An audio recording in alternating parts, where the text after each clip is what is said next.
하나, 둘, 셋. CLE. 안녕하세요. 찰칵입니다. 오늘은 미놀타 CLE의 상세 사용법에 대해서 알아보려고 합니다. 이 미놀타 CLE는 또 하나의 라이카라고도 부르기도 하는데요. 왜 그러냐면 미놀타와 라이카가 공동 개발한 필름 카메라이기 때문이죠. 이 미놀타 CLE는 1981년도에 그 당시 94,000엔이라는 가격으로 출시되었습니다. 엄청 비싼 필름 카메라이죠. 이 미놀타 CLE는 라이카 M 마운트 바디입니다. CL 다음에 작은 크기를 가졌고 바디 무게도 375g 밖에 안 한 가벼운 카메라입니다. 참고로 방금 말씀드렸던 CL은 라이카가 M5를 출시 이후 일본의 미놀타와 공동 개발하여 만든 카메라입니다. 판매하였을 때는 라이츠 미놀타 CL과 라이카 CL로 동시에 팔렸었죠.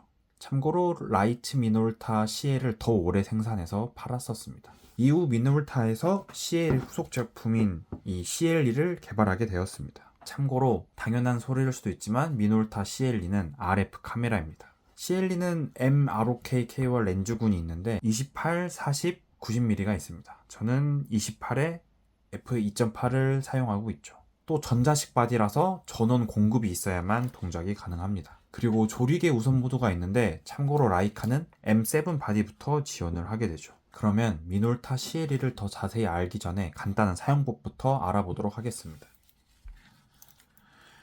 먼저 배터리와 필름을 넣어줘야 됩니다. 필름을 넣어주기 위해서는 아래에 있는 이 필름 리와인드 크랭크를 당겨주신 다음에 돌리시면 이렇게 필름실을 열 수 있습니다.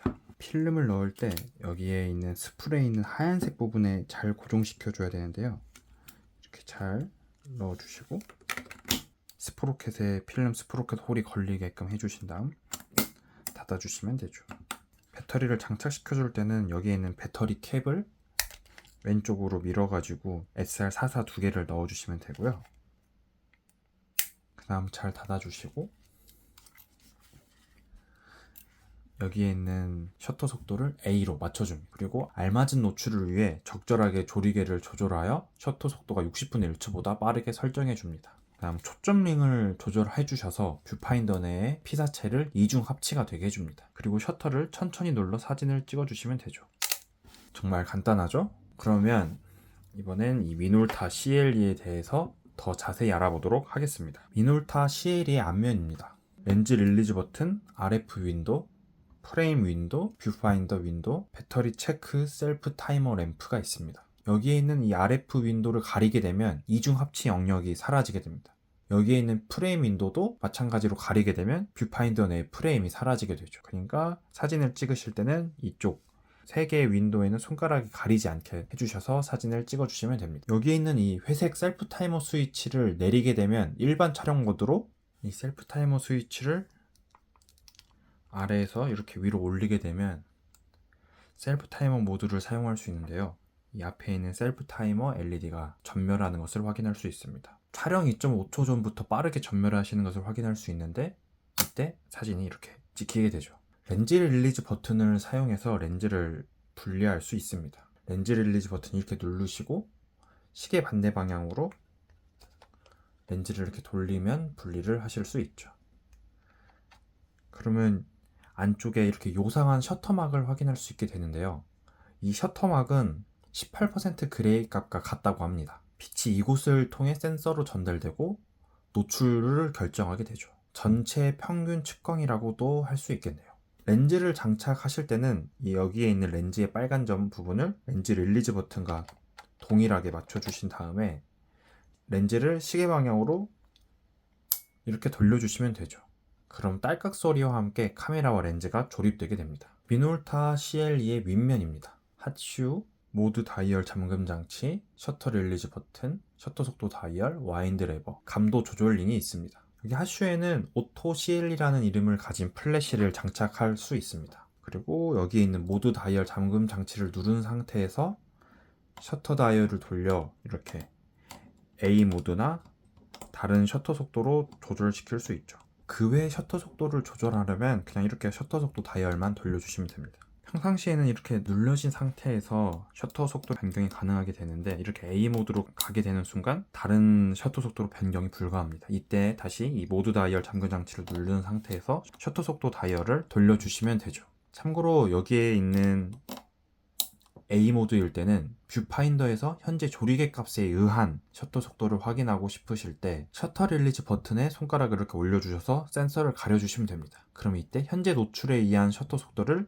여기에 있는 뷰파인더 내에서 확인이 가능하죠. 미놀타 CLE는 노출 보정도 가능합니다. A 모드를 여기 -2에서 +2까지 숫자에 의해 노출을 이렇게 조정해 주시면 되죠. 참고로 필름을 장착하고 필름 감도를 맞춰 주실 때는 감도 조절링을 살짝 들어 올리셔서 여기에 있는 필름 감도를 맞춰 주시면 됩니다. 필름 감도는 최소 25에서 최대 1600까지 조절이 가능합니다. 미놀타 CLE 옆면입니다. 여기에는 릴리즈 셔터 홀, 스트랩 고리가 있습니다.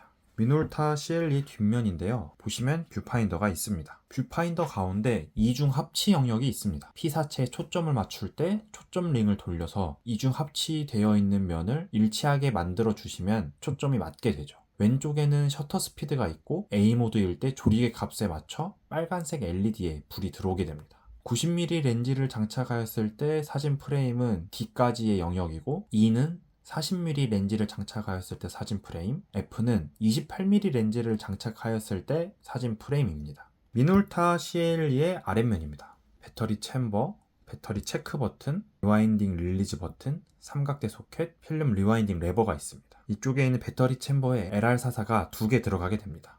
넣으실 때는 이렇게 배터리 챔버의 뚜껑을 화살표 방향으로 밀어서 배터리 챔버를 열고 배터리를 넣어주시면 되죠. 넣어주실 때는 이렇게 넣어주시면 됩니다. 마이너스, 플러스. 배터리 체크 버튼으로 배터리 잔량을 확인 가능합니다. 이쪽에 있는 버튼을 누르게 되면 이렇게 앞쪽에 있는 배터리 체크 LED에 불이 들어오게 되죠. 필름을 다 찍으시고 필름을 교체하려고 할 때 여기에 있는 리와인딩 릴리즈 버튼을 눌러주시고 리와인딩 레버를 화살표 방향으로 돌려주시면 됩니다.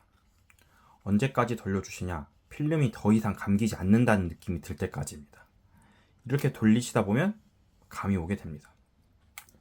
그리고 필름실을 열 때는 여기에 있는 리와인딩 레버를 살짝 들어 올려주시고 여기에 있는 화살표 방향으로 돌리시면 이렇게 필름실이 열리게 됩니다. 미놀타 CLE의 내부를 한번 보도록 하겠습니다. 필름 챔버, 셔터막, 그다음에 필름 스프로켓, 필름 스풀이 있고요. 필름을 넣으실 때는 다른 필름 카메라와 살짝 다른 방법으로 넣으셔야 됩니다. 미놀타 CLE 스풀에는 하얀색의 필름 스프로켓 홀이 걸리는 장치가 있는데 여기에 있는 스풀과 이 하얀색 장치의 틈에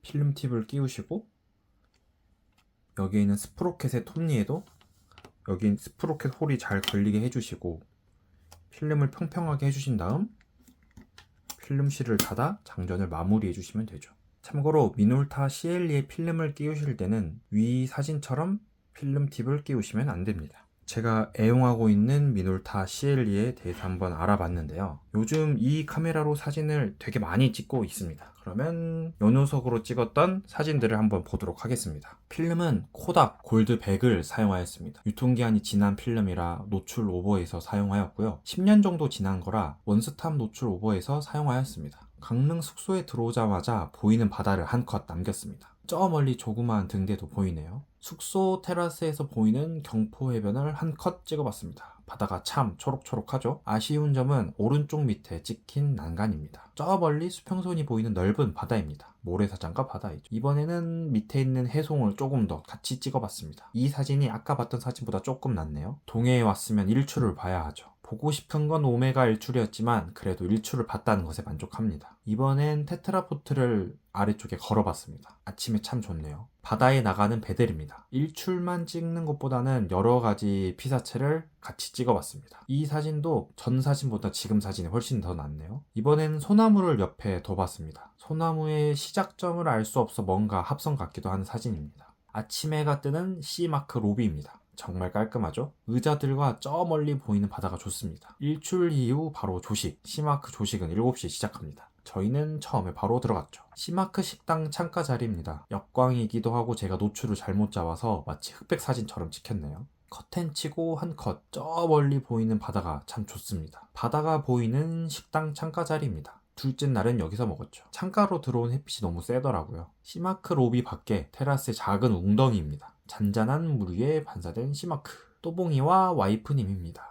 C마크 로비가 통창이라 그런지 사진 찍기 너무 좋더라고요. C마크 로비 테라스입니다. 정말 크고 이쁘죠? 저 멀리 와이프님이 계십니다. 또 다른 각도에서 보는 시마크 로비입니다. 파란 바드와 깔끔한 로비, 정말 이쁘게 지었더라고요. 이 사진은 제가 작년에 찍은 사진들인데 이때 4월이었습니다. 근데 아직 날씨가 추워서 그런지 벚꽃이 없더라고요. 대신 매화는 많았었습니다. 초점이 안 맞은 것 같아 한 컷 더. 이런 봄꽃들을 보면 참을 수 없죠. 국권 5,000원의 뒷면에 있던 그림과 같은 구도입니다. 오죽헌인데요. 하늘도 참 파랗고 구름도 있고 좋네요. 좀 더 뒤에서 한 컷 더 찍어봤습니다. 윤술 찍기 참 어렵습니다. 파란 물빛도 찍고 싶었는데 흑백 사진이 돼버렸네요. 이번엔 위에 나무를 걸고 한 컷, 그리고 생각대로는 실패하였습니다. 그래도 이쁜 사진입니다. 이 사진이 아까 찍었던 윤술 사진이랑 같은 시간대인데 윤술은 다시 한번 도전하는 거로 해보도록 하겠습니다. 시마크 근처 서울 양계 맛있더라고요. 역시 강릉은 닭강정입니다. 옥수수 푸딩을 파는 꾸옥이라는 곳입니다. 카페 외관이 간판도 없고 이쁘더라고요. 물론 내부도 멋있었습니다. 28mm 렌즈로 찍어 화각이 넓었었는데 옆에 건물이 나오기 조금 아쉽네요. 미놀타 CL이 진짜 마음에 듭니다. 사진도 이쁘게 쾅쾅 찍히고 다른 M 마운트 렌즈도 껴보고 싶은 카메라입니다. 저는 그러면 다른 새로운 필름 카메라와 현상 스캔한 필름 사진에 대한 이야기로 또 찾아뵙도록 하겠습니다. 그럼 안녕.